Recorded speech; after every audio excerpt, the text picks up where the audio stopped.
Good morning, everyone. Michael with Quiet Lawn here. It's Sunday, November 6th, I believe. Out here about to do a few Christmas light installs, or reinstalls rather. Don't usually work Sundays, maybe, or weekends period, maybe once or twice a year, but we were fortunate that we are much busier this Christmas light season than we were expecting, and after trying to build this service for the last 3 to 5 years, it's finally taking off. So we've got a ton of jobs lined up, and I need to try to get as much time in as I can. Got everything ready to go here. All three of these I'll be doing by myself today. The guys are off. And I've got 3 different jobs, and all of them are approximately $1,000 range, maybe 12 or 1,500. So I'm hoping to knock these out. It's a late start today. It's 10:30, so I'm hoping to knock all these out today by this evening. Very nice, very nice day of productivity for one person. I highly encourage you guys, if you're getting into this, to try and sign people up for multiple years. Each one of these customers has been with us 3 to 5 years with the Christmas light service. And the way it works with the Christmas light service is the first year, probably half your cost are going to be just in materials. If you're pricing right, it should be less than that, but you guys need to make sure you're pricing at least $5 a foot minimum. We price much higher on some jobs depending on the distance. We also travel, charge like a travel fee, and we charge a lot more per foot for like houses that are, have like second stories, or that have like really steep pitches or complications like that, because it takes a lot more time. But so this, probably the first year, half your costs are going to be your materials, a third or half, and it's probably going to take you 3 to 4 times as long the first year to install. But when you go back the second year, you've already bought your lights, and it's going to take you, like I said, probably a third or a quarter of the time, because everything's already cut and all you're doing is just sticking it right back where you had it. If you're making good videos after the installation, you can look back at those videos the next year, or your crews can, and they can easily see where everything goes. Like I said, one-man crew. I'm going to try to knock these out today, and I'll make a couple videos. It's a beautiful day. I wish it felt more like fall. It's going to be, I think, 82 degrees, but that's better than 32 degrees. So let's get started. All right, guys, we arrived at our first house, and like I said before, this is one we've done, I think, for the last 4 or 5 years at least. So kind of the order of operations I do things in when I go to a house is, the first thing I'll do is I'll set my ladder up for the roof, just to get that hard part out of the way. After that, I'll get out my lights and I'll start running power up to the roof. That's really important. You want to make sure when you're installing lights that you have power on, and that you can actually see the lights are working as you're clipping everything in. So this is a reinstall. I don't have to worry about cutting anything. I don't have to worry about doing anything. I'm basically just, reinstalling what was already prepared. So there will be no cutting or having to do any of that. But like I said, I'll put my ladder up, get that set up. I'll run my power up to the roof, and then I'll jump up on the roof with my lights and go ahead and put my lights on the roof. And then when I get down, I will install the mini lights that I'm putting around the pillars here. I'll install the 24-inch wreath on the door, and I'll install a 36-inch wreath up here, above the garage. And then I think I also have stake lighting to put, so I'll put stake lighting around the flower beds on both sides of the house. Okay, guys, I've got my ladder set up. I just wanted to show you real quickly kind of what I did. But first thing you want when you're setting up your ladder is you need to determine what kind of surface you're on, a soft surface or a hard surface. If you're on a soft surface like the grass or mulch bed or dirt, you want to bend these feet up and let the claws stick into the ground to get a good grip. If you're on a hard surface, you will flip these down, and this rubber will be, like on your concrete or wood floor, whatever you might be on. But once you get that, you want to set your ladder up, and you want to get it at the right angle, because if it's too steep, when you start to climb up, you're going to pull the ladder backwards onto yourself. And if it's too shallow, you know, when you start to go up, the bottom is going to kick out and you're going to end up falling. So they say a good rule of thumb is to stand with your feet against the bottom of the ladder, and you just want to reach out comfortably. And when you reach out, you should be able to touch your ladder. You know, if the ladder's too far away with your feet touching, then it's too shallow and you might have a fall. If it's your arms are way past it, then it's too steep and you might pull the ladder backwards on yourself. So you know, just stand with your feet against the ladder, nice and comfortable here. Reach out and grab the rung, and you know it's kind of at the right angle there. The two safety devices I'm using on this ladder are, one, this stabilizer, and I've got links to these, I think, in my last video. But this stabilizer really helps out, makes the ladder a lot more stable, but it also keeps it much less likely from tipping to the side, because it's got those handles that are up on the roof kind of preventing that. The other things you'll see are these ladder extension rails that I've put on. Most accidents on a ladder happen when people are getting off the ladder and coming onto the ladder. So what these handles allow you to do is walk straight through the middle instead of having your ladder up 3 rungs and having to step around the side to get off the ladder. You know, that's where a lot of people end up falling or kicking the ladder out to the side. So with this, you know, you can walk straight through and then, you know, back through again when you're getting down. So both of these devices, you know, really help you out as far as safety, and I highly recommend you guys getting stuff like this. It's a little bit extra money, but you know, your life is much more valuable and the life of your crew is much more valuable. So all right, so now that I've got my ladder up, I'm going to go ahead and start running power, and then I'll hop back up on the roof and start with the lights. All right, guys, so I've ran my power here, and when you run power, you want to be very professional, very neat.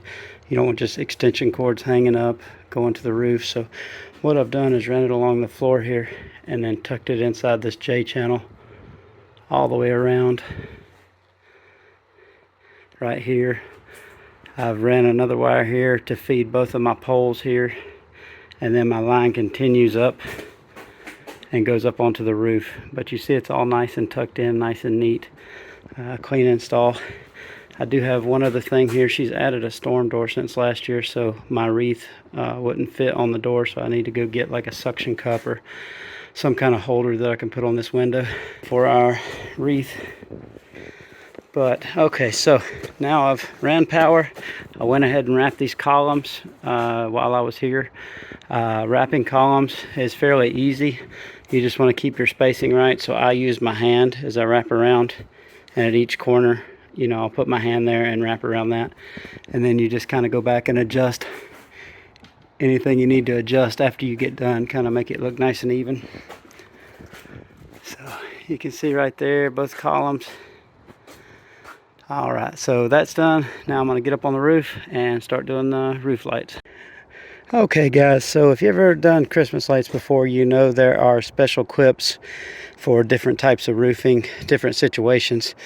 You have these clips like this, which are made for gutters. These are called gutter clips. These are meant to slide down over the front of the gutter like that, and it holds the bulb out nice and straight, you know, pointing to the front. When you get to shingles right here, they have a different kind of clip called a shingle tab. So as soon as you'll do your gutter clips along here, and then you would normally switch to a shingle tab, and these slide up under the shingles like that, and they have the bulb pointing straight out just like the gutter clips. This is how I used to do it on all the houses. The problem with that is that installation takes a lot longer.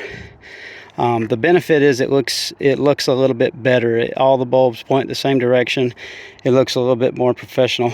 The problem is it makes it where you can't prep any of your lights before the installation, because, you know, maybe I need to go, you know, 20 shingle tabs, and then I need 6 gutter clips, and then I need 15 shingle tabs. So you pretty much have to do everything while you're on the roof, instead of doing like what we do right now, where we can prep all the lights at the shop much quicker on the ground and just use one type of clip. And honestly, it looks just as good. You never hear any complaints. But what we do now is we use all gutter clips. And when we go into the gutter, when we use these on the gutter, you just slide them down on the gutter like I just showed you. But when you put them under a shingle, you just slide it up under the shingle and the bulbs stick up. And the benefit to that is, like I said, you can just pre-bulb everything with these gutter clips. And when I get here, I just can run right along. I don't need to wait to get to a certain point and then need to change out clips or add a different kind of clip. I can pretty much do the house in half the time or less. And like I said, it still looks great. Never had a single person ever say, hey, I would like all the bulbs pointing straight or out or whatever. Either way, it looks really good. So that's what we do now. So this being one of our first installs we did 5 or 6 years ago, I'm going to go ahead and change all these shingle tabs over to these gutter clips. This brand is from Menlian is the ones we're using this year. Other good ones are called Best Clips, but they're all very similar. The other downside to these shingle tabs is they're much thinner, and the plastic tends to bend up and distort, and what that happens is the bulbs end up not pointing in the same direction. So that's another downside to using these shingle tabs, is you end up having to switch out a large number of them every year because they just get bent up, or they just get cracked, or they just don't look good. So these gutter clips last a lot longer. So I'm going to go ahead and swap all these out to the new gutter clips, and we're going to start using those on this install from now on. Guys, I am really liking these Fila shoes. I put a link in another video, but we'll put a link in the description below. But these are very good. They're very grippy. We've been using Cougar Paws in the past, which are specialized roofing boots. You have like this foam pad, like a mattress pad that goes on the bottom, and you can only wear them on the roof. If you try to wear them on the ground, it's going to tear them up.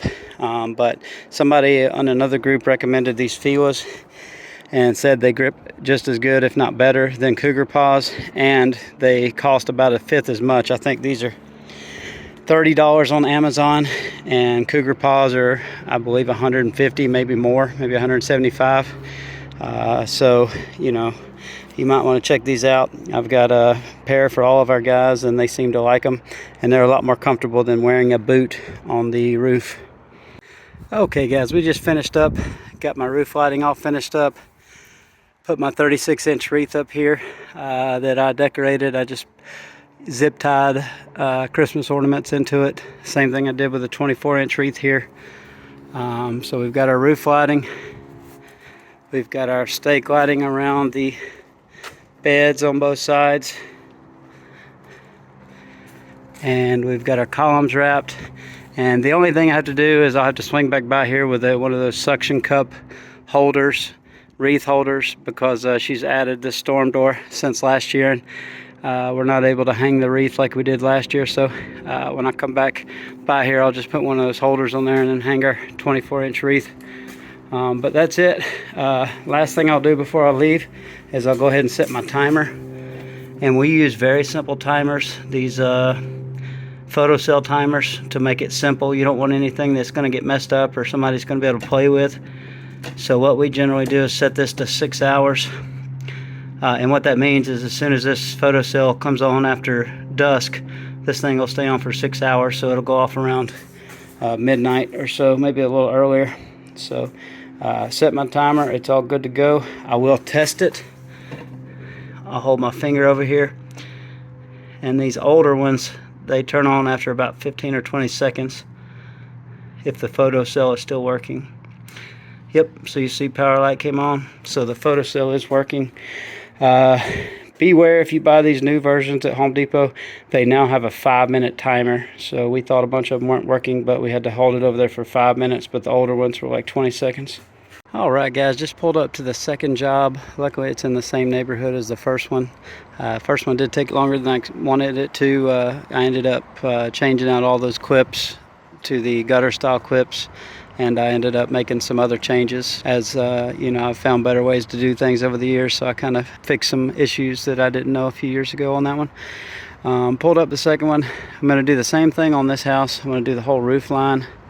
I'm going to do stake lighting around the beds, and then I'm going to do wrap these 2 palm trees, and they want multicolor, so I'll have the red, orange, yellow, blue, green, but it should look really good, and I'm hoping to have this one knocked out in about 2 hours. All right, guys, just finished this one up. Took about 2.5 hours. Went well. This one's fairly simple, you know, just the roof line and then wrapping the 2 trees. I tell you, if you're looking for, you know, the most profitable, easy stuff to do, it's doing the roof lines, the stake lighting, and wreaths. When you start getting into trees and columns and wrapping mini lights, these mini lights, it's a lot of work. You know, it's just not worth it. For the amount of time, it probably took me just as much time to wrap these 2 trees, maybe more, than it did to do the entire roof and the ground, you know, the stake lighting. And I probably charged, you know, it's probably multiple times more of charge and profit than the trees. So, you know, if you just keep that in mind when you're sending your estimates, you know, try to include in the estimate the price for roof lighting, stake lighting around the landscape beds, and wreaths. And if they ask for, you know, wrapping columns or stuff like that, you know, obviously you can offer that if you want to, but you know, I would prefer if I could just do wreaths, roof lines, and stake lighting all day. That's what I would stick with. But that's another one. I think I'm going to call it a day. I do have probably another hour or so of daylight, but the next job is, you know, probably a good 3-4 hour job, and as usual, I always bite off more than I can chew. So I think 2 jobs for the day is pretty good for a Sunday, you know, working probably 6 hours, but looks good, and we'll get on to the next one tomorrow.